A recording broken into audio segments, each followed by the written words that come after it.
It's supposed to be recording, but It says the meeting is being recorded. it's being recorded. Okay, so hello everyone and welcome. I'm Victoria Ferrer, a personal power and public presence coach, and my work is centered on helping people show up with clarity, confidence, and courage, especially when it comes to conversations that shape their future. And today's conversation is one many people quietly avoid until it's too late. We're talking about retirement, pensions, and deferred benefit systems, particularly for those who serve others every day: public servants, educators, healthcare workers, and nonprofit professionals. This is not a sales conversation. This is an awareness conversation. And I'm honored to be joined by Jim Worobe, who has spent years educating people enrolled in public and privately funded retirement systems. Jim has a grounded, real world approach that helps people understand what they have, what they don't, and what questions they should be asking. Jim, welcome and thank you for being here. Well, thank you for having me. You're welcome. So, I really looked forward to this conversation. I'm sure our viewers will be happy to get more information from you. So, Jim, let's start with the big picture. Many public service and nonprofit employees assume their pension or retirement system will fully take care of them. From your experience, what is the most common misconception people have about pensions and deferred benefit plans? The most common misconception that most people have is that when they retire from their employers, from the employee, from being employed, and they've been there for 35, 40 years, that the standard of living that they've accumulated while they were working throughout the process is going to be the same or is going to be covered by their retirement. And what generally happens is they get to that point and they find out that their benefit plan, their pension, is only a percentage of what they were earning. And every single one of them, they all have this idea that I put so much money into it, I'll get so much money out of it. Well, the amount they've actually put in would be much less than they would get out of it. But what they Wow. don't realize is that it's based on every one of them is based on three criteria: the number of years you work, a final contribution, a computation of their income, which is somewhere in neighborhood of an average of 3 to 5 years.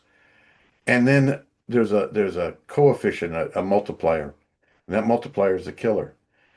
Anytime that multiplier is less than two, you're never going to get more than a percentage of the number of years you are, 40 years, you're never going to get that much more than 40% Oh, wow.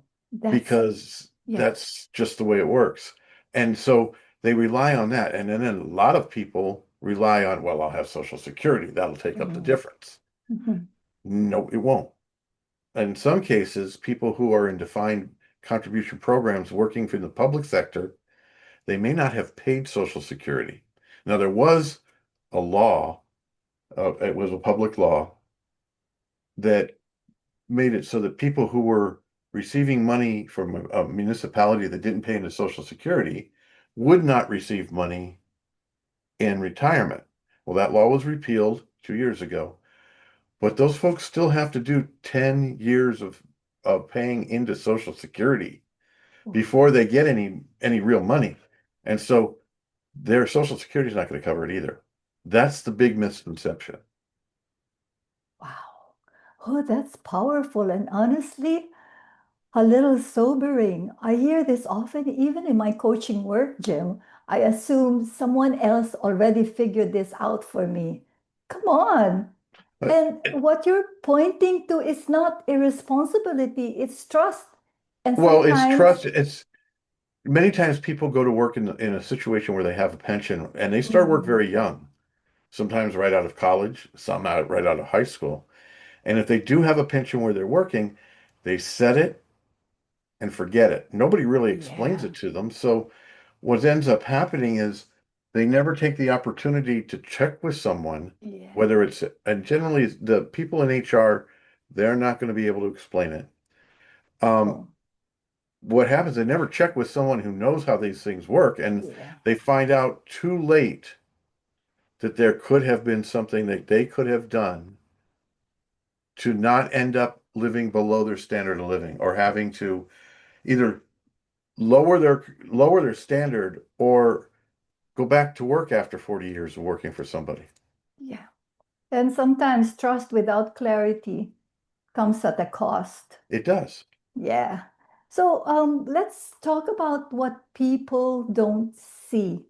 For those enrolled in public or privately funded retirement systems, what are some blind spots or risks they may not realize, especially when it comes to inflation, longevity, or unexpected life events?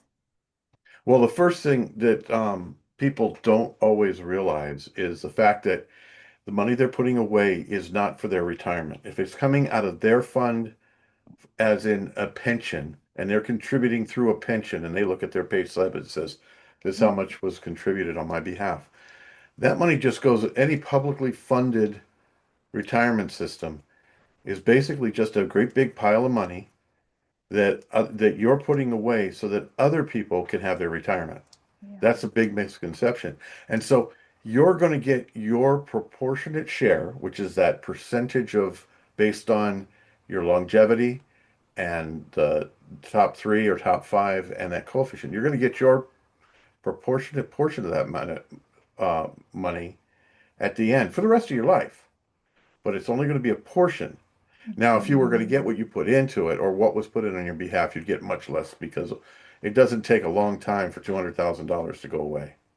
So, that's another thing. The other thing that they don't understand is that because they're only getting a portion of what they were earning, they have a responsibility, and their responsibility is to keep track of what it's going to look like in the future. yeah. Okay.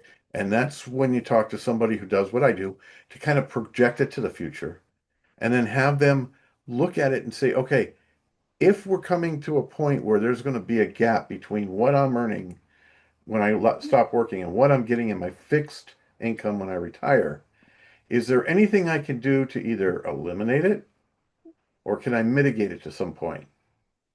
And so that's something that people can do. I like to think of us as, we get money every month and we put it into this basket, and that basket is our budget, and we live on the money that's in our budget. When we get more money, most of the time that basket gets a little fuller, but so does the amount that we spend every month. Yeah. We grow into the basket. The basket gets bigger and bigger, and we grow into it. We don't take the time during those years when we're making the most money that we can make for our family. We don't take the time to start saving for the retirement. Yeah. And that's when we start seeing our elders doing jobs that were designed for our children to do Yeah. while they're in high school. Right. You know, Jim, what stands out to me is how often life itself disrupts even the best intended plans. Mm-hmm. Illness, caregiving, divorce, or simply living longer than Mm-hmm. expected. But this isn't about pessimism. It's about preparedness. It's being proactive. That's right. Yeah. Um, you know, Many times we don't think about it. We don't like to think about these things. The things we don't care to think about because if we put them off long enough, they'll go away. It's sort of like saying, if I don't take care of this sore tooth, it'll go away too. And what happens is it'll catch up with us. And there are so many ways to prevent it, to make sure that we're protecting ourselves now before anything happens, and we're putting together something that will protect us later when we're in retirement. We all have three retirement plans. There's the first one is the one you'd like to have, and that's the one with the cruises and the vacations and the Caribbean and going and traveling and everything else. That's the first one. Then there's the one they think they're going to have, which is more like vacations at Disney and Mhm. being able to go see the grandchildren in the camper and oh those and going to dinner, 2 times a week with your spouse. And then the one you really have, and sometimes that's you sitting on a lawn chair in front of a trailer, a mobile home, and trying to figure out whether or not you're going to be buying medicine this month or buying food. And Oh, unfortunately, we see more and more of that happening. Not that's because people didn't, well, many times because people didn't prepare for it, but a lot of people prepared. They either didn't prepare well enough or they lived too long. yeah, that's the thing. Stories tend to wake us up faster than statistics. Hmm. Without naming names, Jim, can you share a story of someone who did everything right in their career, but later discovered their retirement plan wasn't enough? And Hmm. what lesson listeners can take from that? Okay. Well, we know that the people who are in public service have the opportunity to have not necessarily a 401k, Mm-hmm. which everyone knows is where you contribute money and sometimes your employer contributes and that's being built up toward a retirement. Um, but some public service employees have that available to them as well as their pension. And the person I'm thinking of is Jane Doe. Jane Doe is a person that I worked with. She's a teacher. She works in a public school system in a state here in the Pacific Northwest, and she makes about well, when she retires, she's going to be making about $122,000 a year. Right now, she's making about $6,000 a month. She's 43 years old. She's been teaching for 11 years, and she's going to retire in 19 more years at the age of 62. That's her plan. Mm-hmm. Now, where she's at, she has a pension. It's a defined contribution program that her employer takes care of. And on top of that, they have a program where they are enrolled automatically, and 6% of their income is placed into this program. And that program is run in through a company that takes care of mutual funds. So that program is designed around and managed by the school system to run through this mutual fund. So they have the defined benefit, they have a defined contribution, and they also have the opportunity for the 403B. Now, many times they figure because they got Social Security, so they got a Mm-hmm. four-legged stool. And many times they think that that's all they need. But when I was finished doing the calculations, and it took me a little while, I discovered that she was only really 57% funded for her retirement. And that by the 11th year of her retirement, she was going to be short by $2,000 a month Oh. if she used but that would mean that she was using all of her savings to maintain the standard of living she had when she stopped teaching. So her choice was to maintain that standard, but in 10 years, be $2,000 short a month and go back to work, or lower her standard. Mm. Now, most of us choose not to live at a standard lower than it was when we were working. So, had she taken our advice and put money away when we started this Mm. issue, she would have been able to mitigate this gap. She wouldn't have been able to totally, well, she might have been able to totally eliminate it.